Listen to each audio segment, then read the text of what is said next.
Second year के प्यारे बच्चों, मैं डॉक्टर सुमन सिंह आज फिर आपसे संसाधन भूगोल के महत्व पार्ट 2 की चर्चा करने के लिए प्रस्तुत हूँ। अब पिछले वीडियो में हमने ये बात की थी कि संसाधन भूगोल का जो जितना भी उपयोग है, मतलब खनन कार्य और कितना उत्पादित किया जाएगा या कितना निकाला जाएगा और उसका उपयोग किस तरीके से किया जाएगा, इन सब का जो निर्धारण है वो सरकारी नीतियों पर आधारित होता है और किसी भी क्षेत्र के आर्थिक विकास की दर संसाधनों की जमाव से निर्धारित नहीं होती, बल्कि सरकारी नीतियों, आर्थिक व सामाजिक व्यवस्थाओं के द्वारा निर्धारित होती है। अब आगे बढ़ते हैं। तो अर्थात यदि हम संसाधन भूगोल का महत्व केवल राजनीतिज्ञों एवं अर्थशास्त्रियों तथा नियोजन अथवा योजना बनाने वालों को ही नहीं, बल्कि प्रत्येक उस सामाजिक प्राणी के लिए होता है जिसका अर्थव्यवस्था पर प्रभाव पड़ता है।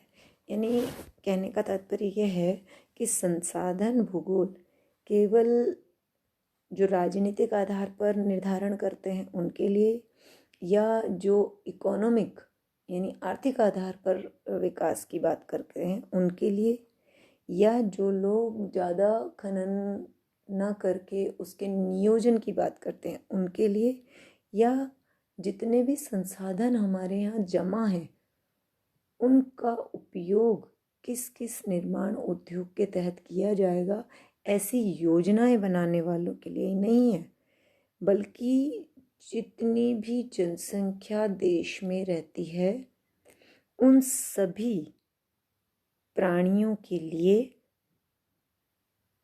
संसाधन भूगोल का महत्व है, क्योंकि उनकी देश की अर्थव्यवस्था संसाधन पर निर्भर रहती है। तो संसाधन भूगोल का जो ज्ञान है वो उन सभी व्यक्तियों के लिए आवश्यक है जो आर्थिक तंत्र का निर्माण करते हैं और इस आर्थिक तंत्र की प्राप्ति के लिए पारिस्थितिकी क्रम में असंतुलन पैदा करते हैं। यानी अधिक से अधिक संसाधनों का उपयोग करके प्रकृति से लगातार छेड़छाड़ करना या प्रकृति को लगातार नुकसान पहुंचाना आपके पारिस्थितिक क्रम में असंतुलन का कारण बनता है। यानी आप निर्धारित सीमा से ज़्यादा खनिज संसाधनों का उपयोग करेंगे तो वहाँ पर संसाधन लगभग समाप्त हो जाएंगे और आगे आने वाले समय के लिए आपके आर्थिक विकास जो है वो संसाधन विहीन अर्थव्यवस्था होगी। और संसाधन विहीन अर्थव्यवस्था में आपको संसाधनों का यदि आयात करना पड़ता है तो बहुत ज़्यादा मुश्किल उस देश के लिए हो जाती है। और अधिकतम उपयोग यदि हम संसाधनों का करते हैं, जैसे वनस्पति, जैसे हमने पेड़ों को यदि पर संपूर्ण पेड़ों को काट दिया जाए, या जिस गति से हमने पेड़ों को काटा है यदि उसी गति से हम काटते रहे और लगाएं नहीं तो पारिस्थितिकी संतुलन बिगड़ेगा। उससे आपकी ऋतुओं पर, आपके स्वास्थ्य पर, आपकी तापमान पर सभी तरह का डायरेक्ट और इनडायरेक्ट यानी प्रत्यक्ष और अप्रत्यक्ष प्रभाव मनुष्य पर पड़ेगा। तो पारिस्थितिकी क्रम में असंतुलन हो जाता है। संसाधनों के उत्पादन का वास्तविक ज्ञान हमें केवल संसाधन भूगोल से ही मालूम होता है। यानी संसाधन क्या है या संसाधनों को किस प्रकार से आप किसी भी एक वस्तु को संसाधन बनने के लिए क्या क्या कार्य होते हैं या क्या क्या नियम होते हैं, यह सब संसाधन भूगोल के अंतर्गत हम पढ़ते हैं। जैसे विश्व में कच्चे माल के मुख्य स्रोत कहाँ हैं, यानी पूरे विश्व में चाहे वो आयरन ओर हो, चाहे पेट्रोल हो, कोयला हो, आपकी किसी भी तरह का संसाधन विश्व में कहाँ कहाँ जमाव है, सबसे पहले इसका अध्ययन किया जाता है और इसका उचित ज्ञान जो है वो संसाधन भूगोल के अध्ययन से ही प्राप्त होता है। विश्व के गर्म जलवायु के प्रदेश हमेशा से ही कच्चे माल को उत्पन्न करने वाले राष्ट्र माने गए हैं। इसलिए पाश्चात्य देशों ने उपनिवेशवाद का प्रसार करके उनका शोषण किया और अपने आर्थिक तंत्र को दृढ़ किया। अब गर्म जलवायु प्रदेश हमेशा कैसे रहते हैं कि ज़्यादातर आपका उष्ण कटिबंध जो है वहाँ पर खनिजों का जमाव भी अधिक है और कृषि से आधारित कच्चे माल भी इनके पास ज़्यादा उपलब्ध हैं। इसके साथ साथ ही यहाँ तकनीकी विकास नहीं होने के कारण ये अपने कच्चे माल को ही अन्य देशों को निर्यात कर देते हैं। तो धीरे धीरे जब और देशों को इस तरह की चीज़ें पता लगती हैं कि किसी भी एरिया में बहुमूल्य खनिज पाए जा रहे हैं और वहाँ पर कोई तकनीक ऐसी नहीं है जिससे उन खनिजों का उपयोग हो सके, तो वो वहाँ पर फिर उपनिवेश बनाते हैं। वो ये कोशिश करते हैं कि महंगे दामों पे हमें वो खनिज खरीदना ना पड़े, बल्कि उस क्षेत्र पर ही अपना आधिपत्य जमाते हैं।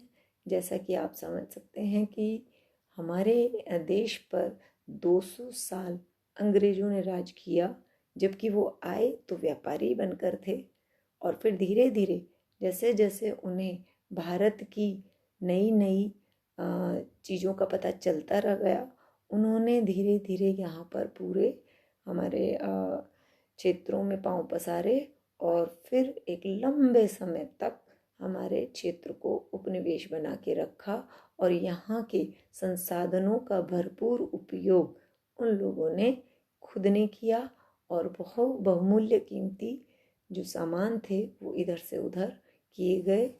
तो कहने का तात्पर्य ये है कि जो भी क्षेत्र संसाधनों से सुदृढ़ हो लेकिन तकनीकी विकास से सुदृढ़ ना हो, तो वहाँ के संसाधनों का उपयोग करने के लिए पूंजीपति राष्ट्र या विकसित राष्ट्र जो हैं उन क्षेत्र को अपना उपनिवेशवाद वहाँ पर प्रसारित करते हैं, वहाँ पर रहने के लिए चले जाते हैं। अब हमें संसाधन भूगोल द्वारा शक्ति के साधनों का विश्व वितरण एवं उत्पादन विवरण का पता चलता है।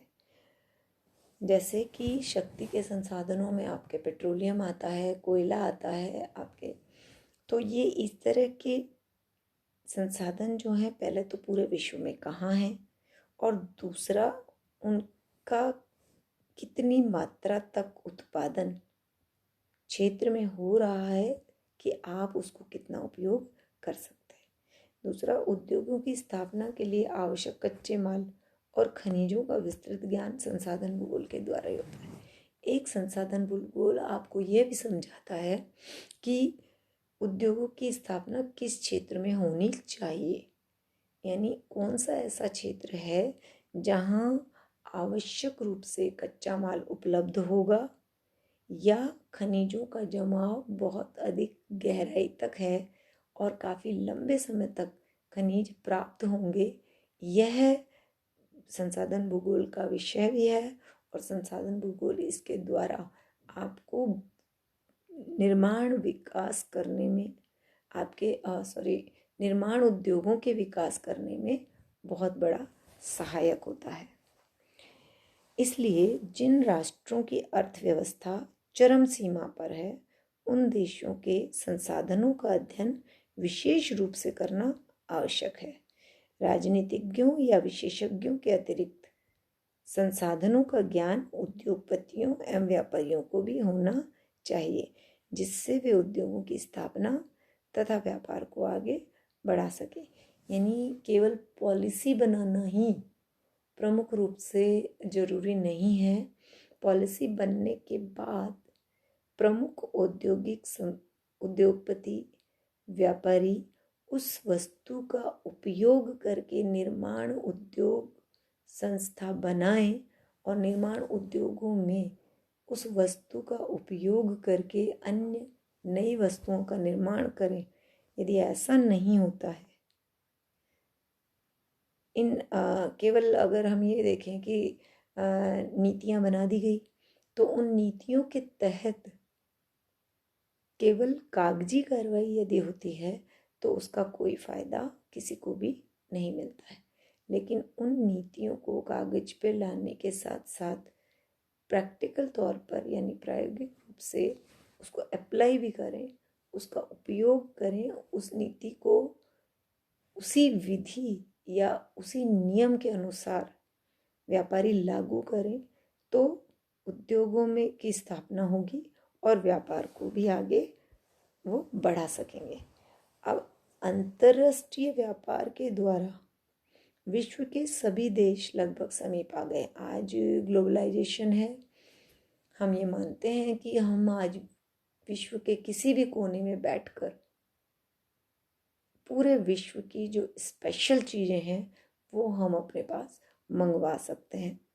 तो भौगोलिक दूरियां कम हो गई है और अधिकांश देश जो हैं वो एक दूसरे से यातायात के साधनों के द्वारा, संचार साधनों के द्वारा इस तरह से जुड़ गए हैं कि उनमें लगभग दूरी जो थी वो ऐसा लगता है कि है ही नहीं। तो संसाधन भूगोल में इन सब का अध्ययन भी किया जाता है।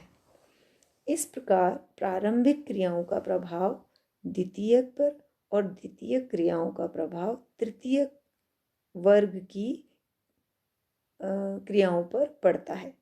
तृतीय वर्ग की क्रियाएं जो होती हैं वो प्रथम और द्वितीय वर्ग की क्रियाओं को प्रभावित करती हैं। इसलिए संसाधन भूगोल में प्राथमिक, द्वितीय, तृतीयक और चतुर्थक चारों तरह के व्यवसाय को पढ़ा जाता है। और संसाधन भूगोल का ज्ञान जो है वो सामान्य व्यक्ति के लिए भी आवश्यक है। यानी ऐसा नहीं है कि उसको केवल भूगोल के विद्यार्थी पढ़ें, क्योंकि संसाधन भूगोल में सारी क्रियाएं हमारी, यानी लकड़ी काटना,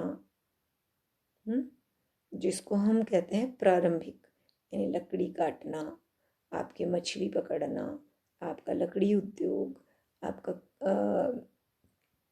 कृषि की आदिम पद्धतियों से कार्य करना, यानी प्राथमिक व्यवसाय जो सीधे मनुष्य से संबंधित हैं, उन व्यवसायों का प्रभाव द्वितीयक व्यवसाय यानी छोटे उद्योगों पे, तृतीयक व्यवसाय यानी बड़े बड़े औद्योगिक संस्थानों पे एक दूसरे पर पड़ता है। बड़ा औद्योगिक संस्थान छोटे उद्योगों से तैयार माल लेकर उसको अलग तरीके से थोड़ा सा चेंज करके अपने साथ बना सकता है, या छोटे जो व्यापारी हैं, जो छोटे जो निर्माण उद्योग वाले हैं, वो बड़े निर्माण उद्योग वाले से कुछ एक पार्ट बनाने की परमिशन ले सकते हैं और सिर्फ एक पार्ट में अपनी छोटी फैक्ट्री में उसका उत्पादन कर सकते हैं। तो इसलिए संसाधन भूगोल जो है वो ये बताता है कि सभी व्यावसायिक गतिविधियां एक दूसरे से जुड़ी हुई हैं और मानव जो है वो अपनी उन सारी गतिविधियों के तहत संसाधनों का उपयोग किस तरह से किया जाएगा, इन सब की ज्ञान आम आदमी को भी होना आवश्यक है। अब ये संसाधनों के महत्व की बात हम यहाँ समाप्त कर रहे हैं। इससे आगे मैं आपको फिर एक नए विषय पर बताऊंगी।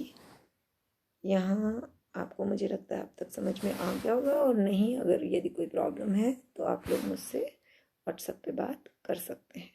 धन्यवाद।